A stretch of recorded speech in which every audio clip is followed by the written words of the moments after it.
The views and opinions expressed on any program are those of the producers and/or the persons appearing on the program and do not necessarily reflect the views and opinions of FRC Media, Bristol Community College, or the City of Fall River. This should be played at high volume, preferably in a residential area. I did hear that they were coming through Necessary Media. Because it's necessary. Necessary Media.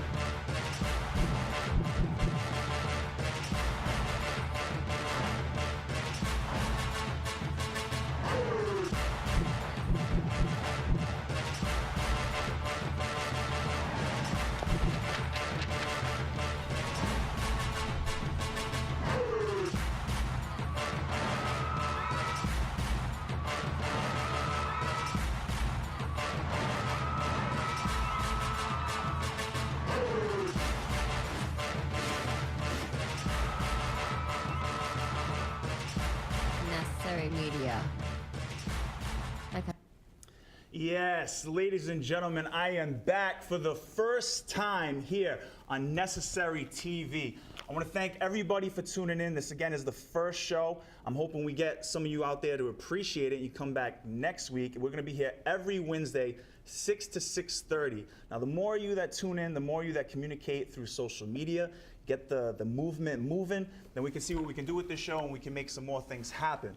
So again, I want to say very special thank you to all you out there, and I will take the support as much as I can get. Now, today, this is the first show, so there might be some kinks I got to work out, but we're going to see how it goes. But on today's show, I have with me as my guest, former Fall River City Councilor Mike Miozza. We're going to be discussing a lot of the a resurgence of this conversation having to do with Windowgate.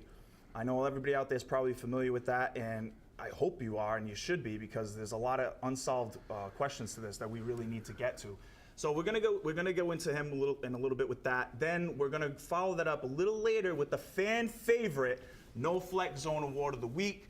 So if we can get this thing again on track, we'll see what we can do with this. But right now, oh, and by the way, actually, to the real fans out there, the people who've been supporting this since Necessary Radio, I had a couple people reach out to me and ask, well, Mike, what's going on with Jake and Kelly? Did you square everything off with Jake and Kelly? So for the rest of you out there who might not know, I had two interns, Jake and Kelly, Team JK, who used to work with me at the radio. Well, we got into a little bit of a tiff, and contract issues were up in the air. We worked it out.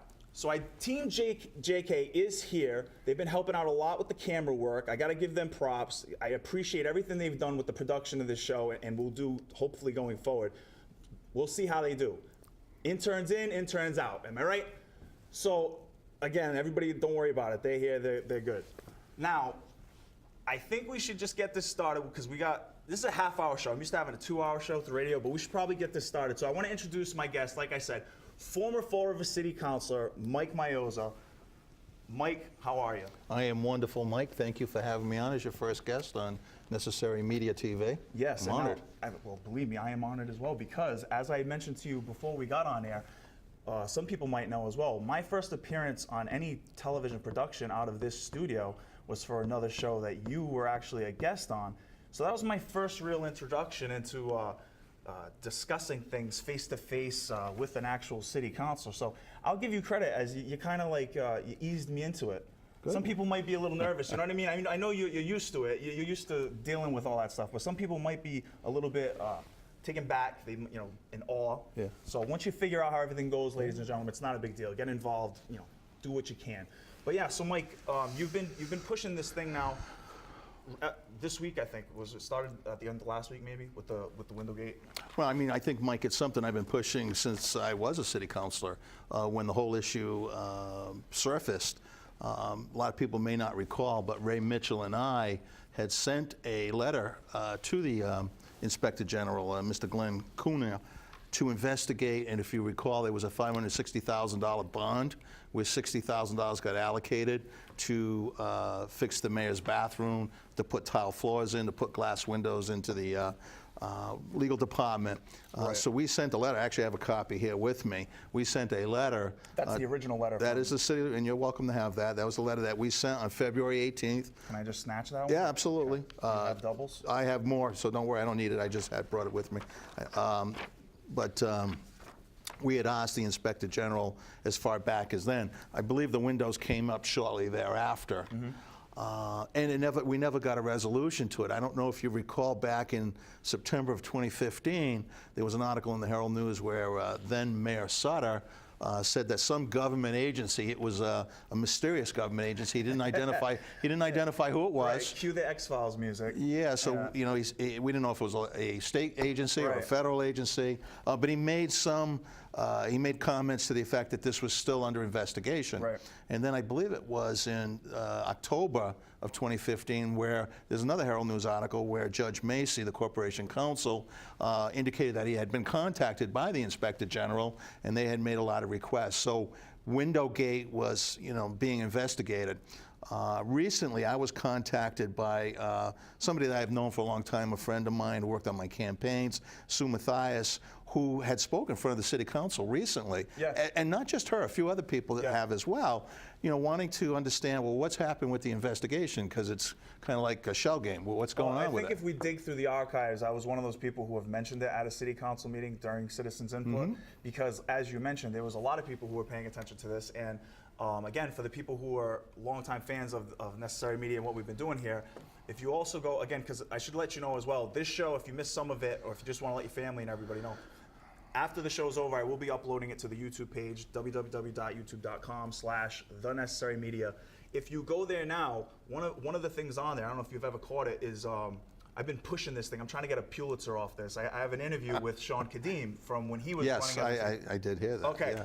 I've been told by a couple people that there's a lot of information in that seems telling, I guess. Now, me, when I heard it, my opinion is he describes pretty well the order of operation, as if you will, as far as, you know, who gets the buck, who gets it next. Again, with all this said, I was definitely one of these people like, are we going to get answers from this? You know, what's going on? And then we all get the runaround, like you've said. Right. You get the, well, this guy's handling it. No, then he tells you this guy's handling it. Right. Who's got the ball? Right, exactly. They're playing the, It's like what they're is it, tipping it, yeah. The Statue of Liberty play. Yeah. You know, Yeah. where the thing went. Yeah. So with all that happening, though, because like I said, I think everybody out there, if not, you're gonna learn today. But if not, you should know at least that there's been some kind of an issue with 22 windows being installed on the 6th floor of Government Center with no paperwork at all. Exactly. The only reason we know about this is, you can take it. Yeah, no, good point. And the only reason we know about this is because somebody got stiffed on a check. There was a bounce check. The Florida Police Department got involved. Went to City Hall. So if that had not happened, Right. nobody probably would have been the wiser. Which would make a wise man wonder what else is going on. We haven't had somebody go to the cops yet from a bounce check. And that's a good point, because so first we have a misappropriation of $60,000 from a $560,000 loan order. Then we have the windows, and then the question does beg, and you said it, what else? Right. What else don't we know? So had it not been for that bounce check, and I feel bad for that vendor who I guess never got paid. I think it was $50,000. Well, wasn't it one of the positive spins that was being sold on this? Yeah. And it was, we didn't have to pay for it. The city got free windows. Yeah, we got free windows. But that's not the point. The point, not at all. and at the end of the day, I mean, what now concerns me is that happened. Right. Okay. What was the fix? How do we know that's not going to happen again? We never heard. What's the cure? I mean, did it happen before that? Has it happened after that? Right. So what's the fix? And then one of the troubling things, as you said earlier, no paper trail. And obviously, you got to believe, one has to believe that was probably intentional.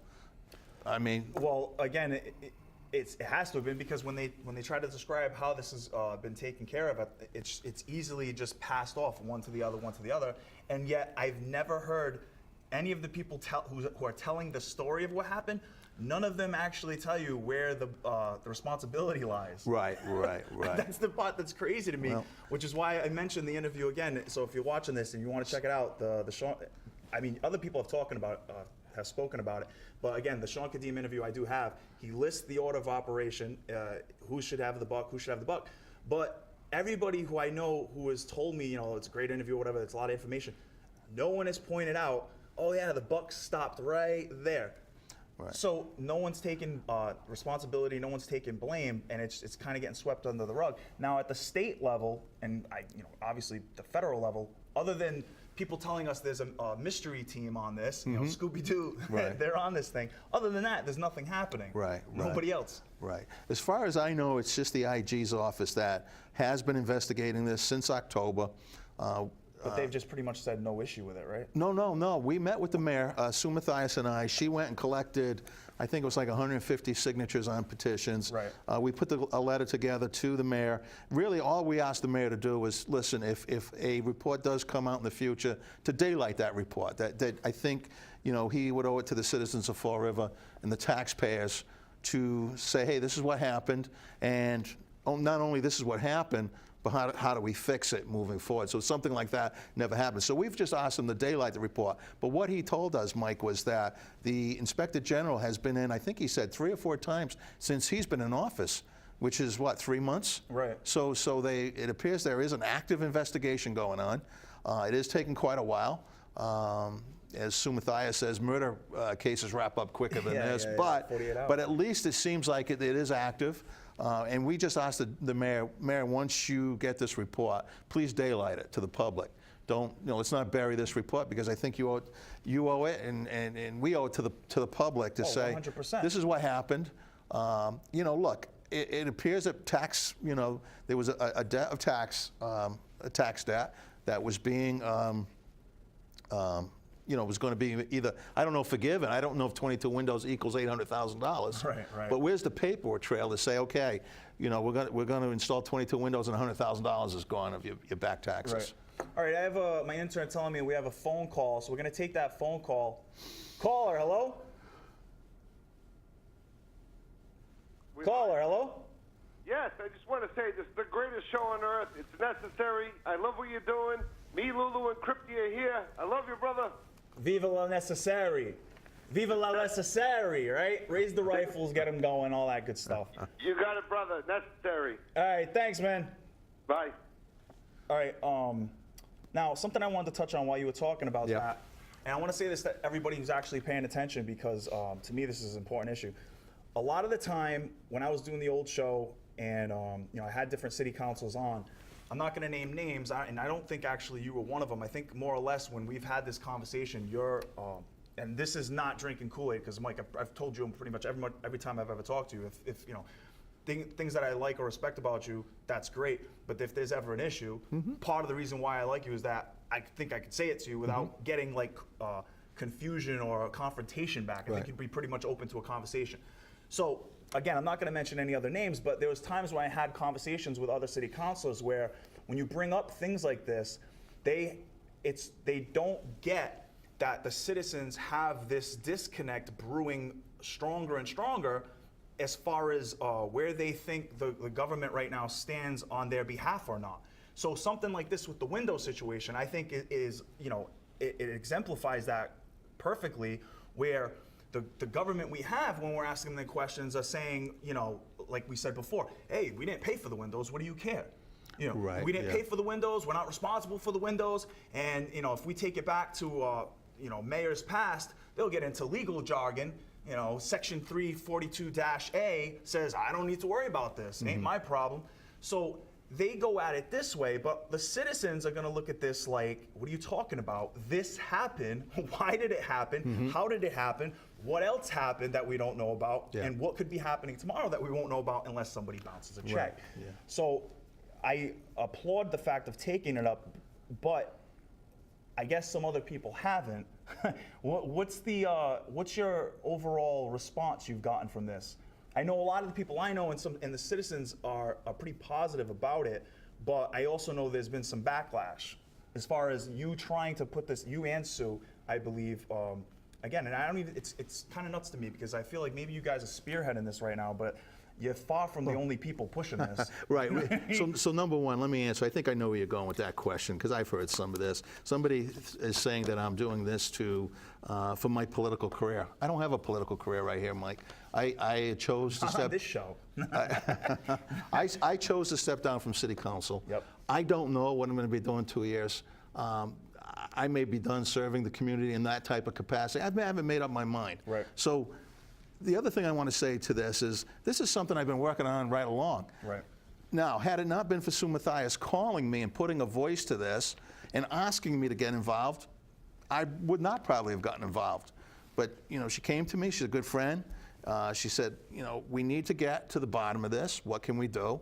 And I said, well, we need to daylight this. Because to your point earlier, oftentimes what people want to have happen is they want time to pass so people forget, right. and the memory fades of this. And I said, Sue, the only way that we're going to get people to get re-engaged with this is to go get some petitions, show that it's just not me and you, number one. And I will tell you, there's another media outlet that says this is still like the number one issue that people talk about and want answers to.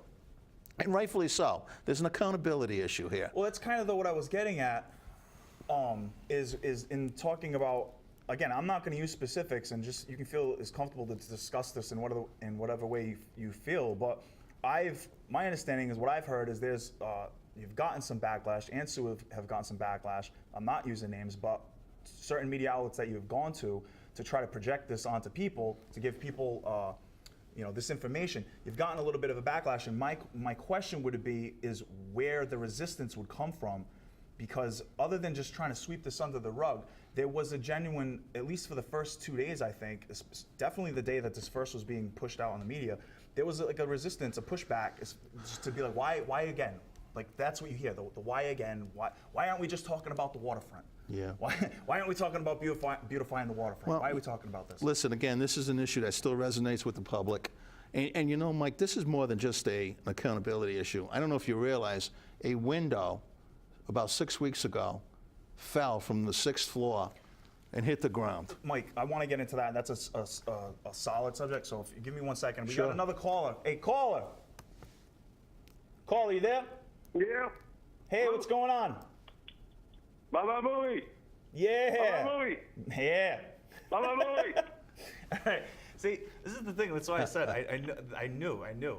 But it's fine because Viva la necessary. I don't know how many times to say that, but I will continue to say that. Now, Mike, I wanted to get into that chunk of information because now that I don't know how many people out there might know. Now, obviously, it's been reported in the paper and it's been reported on different media outlets and the city council.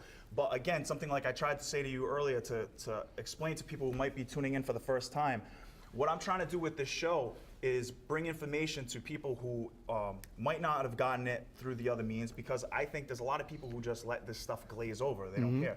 So I'm trying to bring this at you so you can catch it in an entertaining way, in some way, shape, or form, so it can register there. So maybe for some people who might not have known all this information yet, what is the situation with that window that fell? Well, that's a good question. We don't know. So people just woke up one day and found a window. It fell out on a Monday afternoon. I would say roughly six weeks ago. There was a windstorm. It was one of those days we had a really windy day.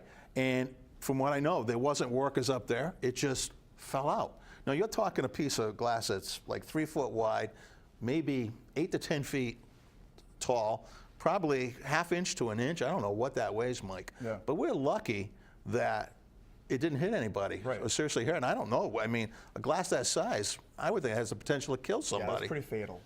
I would think so. Yeah, So I'm a safety professional. When these type things happen, we call these near misses or near hits. I think I heard you say that somewhere else, and to be honest with you, and I just thought it was hysterical because I know you are a safety professional, and I'm like, that's funny. I'm a layman, and I definitely understand that professional dialogue. It's definitely a near miss. Right. Anybody catches that on their big toe, they're probably taken out. That's serious damage. So my question, what made it fall? Did the glue or the adhesive or whatever. Now, I understand if you go back from when the City Hall was first built, from the time it was built, they've had problems with those windows. Really? I understand they were either blowing out because of pressure. Yep. So it's not something that the city is not aware of through the years, that those windows have problems. So why does a window mysteriously fall from 6 stories? Now, I go in there quite often. The public goes in there quite often. Children go in there. Right. What are we doing to address it? Well, to what we're doing to address it, maybe I was seeing if maybe you could clarify some things for me on this. Did you catch the city council meeting, the last one? No, I know a resolution was put in. That's what I was going to ask, because I mean, I caught some of it, and the parts that I caught, I didn't really get too much of a good explanation on what was going on. I don't know if it was because of the way I caught pieces in and out of it, but my understanding was you had Councilor Ponte had put forth it with, was it with Steve, Councilor Camara, Steve? I don't know if anybody signed on. I don't know that for sure. Okay, so what do you know about that? And I don't even know if it passed. I need to find out. No, but I do know. That's why I wanted to ask you, because it was crazy. It was like a volleyball match going on where it spent about. That's why I was confused on what the heck's going on. Really? Yeah. It took like 15 to 20 minutes of. Is it going to go to the safety board or safety committee? Is it going to go to finance? And it was this back and volley for serve, like, over and over again. Yeah. So you know, between probably about 4 councilors, I don't know enough about the specifics to know who was right or who was wrong in that situation. But what I know was it looked ridiculous to anybody who's paying attention, because it was just, again, volley for serve, back and forth. not knowing what the issue was, if this is not a true public safety issue, Right. I don't know what is. Right. I don't understand what the volleying. I don't It was get something to do with, again, differentiating who should get it first, finance or safety. Well, finance or safety.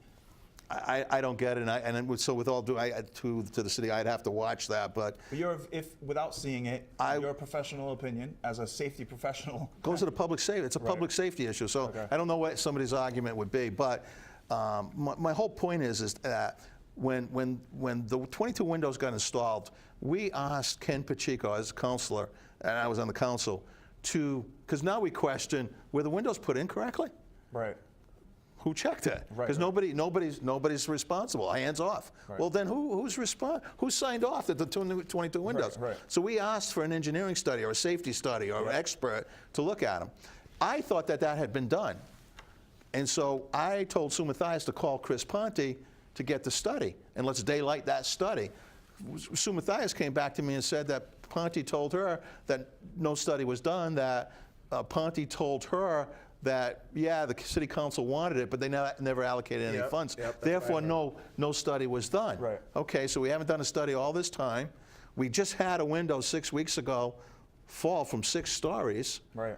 We've cornered off a little area. What if one falls on the other side? Right. What are we doing to address it? And let's get this study done, because I would think the liability to the city would be huge. If somebody catches that, I mean, right, you're talking about liability. I mean, the lawsuit would, again, I don't even think they'd have to actually have any, let's say, again, that happened at 6 in the morning or something you said, right? I think it was 3:30, around 3:30. In the morning, though? No, in the afternoon. Oh, okay. No, in the afternoon, from what I understand. So nobody miraculously was around it? Exactly. I mean, wow. Yes, exactly. Okay, wow. Yes. Yeah, all right, cool. Okay, because my point is, let's say I thought it was in the morning. Now, if that thing falls sometime in the morning, if it's found there on the ground, I mean, I grew up with people who jump in front of cars, is what I'm saying. Like, not friends, but we've seen it, who look for the lawsuits, is what I'm saying. Right. So what I'm saying is, if that window just falls and nobody's there to see it, does a lawsuit come about? Yeah. You know what I mean? Yeah. Ancient Chinese proverb. There are what we call professional claimants out there that see opportunities. Right, that's what Who I'm knows? saying. You see this all the time. But the reality is that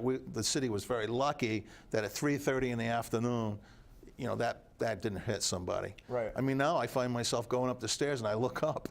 I mean, because it's on my mind as to what caused that window to fall. It wasn't like we had workmen there and they dropped the pin, as far as I know. Right. It just fell out.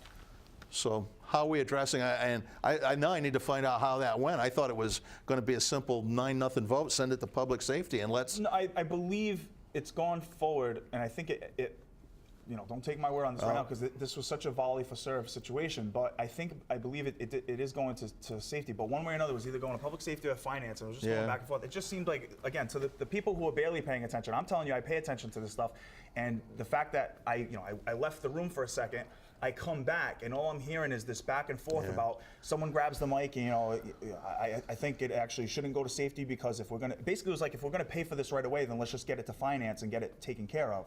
And then someone else, well, this is a safety issue, so if it's a safety issue, it's got to go to the safety. So it was just, that's why I can't even tell you who's right or wrong. It was just this opinion of who thinks they're right or wrong. I just hope there's no politics played. This is a true public safety. Let's just get the money. Let's allocate the money. Let's get the study done. Let's figure out why windows are falling. Wow, why this particular window? Are we at risk for another window falling? Right. Do we have to? Whatever it is we have to do, let's do it. Right. Because somebody could get seriously hurt. With the mayor, and the mayor is, on board with this, pushing this forward. Oh yes, he was he's very supportive. He wants to. What his words to us was, he wants to get to the bottom of this too. He wants to find out what happened. I'm wondering if he was serving as a counselor there. So he maybe not. I'm trying to remember when he came in. The question that pops into my head are just let's look at the possibility of what could come from this. There's 2 people right now involved in form of a government in some shape or capacity that could be responsible in some way, shape, or form with that in the window. In other words, you have City Council President Sean Kadim, and you still have Ken Pacheco is still involved in. All right, if what happens or what comes about if all of a sudden blame is found, the buck goes on one of these people? Because the only other person, my understanding, that could, and ultimately the buck stopped there was former Mayor Will Flanagan. So I mean, if somehow they put the blame or it falls on his lap, I mean, he's already out of the situation. Yep. He could deal. If anything, I could see right now, if it falls on his lap, that's pretty much probably the easiest thing for the city to deal with, because he's already out of government. It doesn't matter. But if one of these other 2 individuals, if somehow responsibility falls on their lap, I mean, you're dealing with another ugly mess going on over here. Well, I think it'll be up to the voters and then up to the mayor for to decide. If we're going to have one of these mystery government agencies on this thing, I mean, I don't know if it will be up to the voter to determine what's going on. Hey, I think we got another phone call. Caller, you there? I am. Hey, what's going on? Okay, first of all, I want to say what a great show that the 2 of you are having. Thank you very much.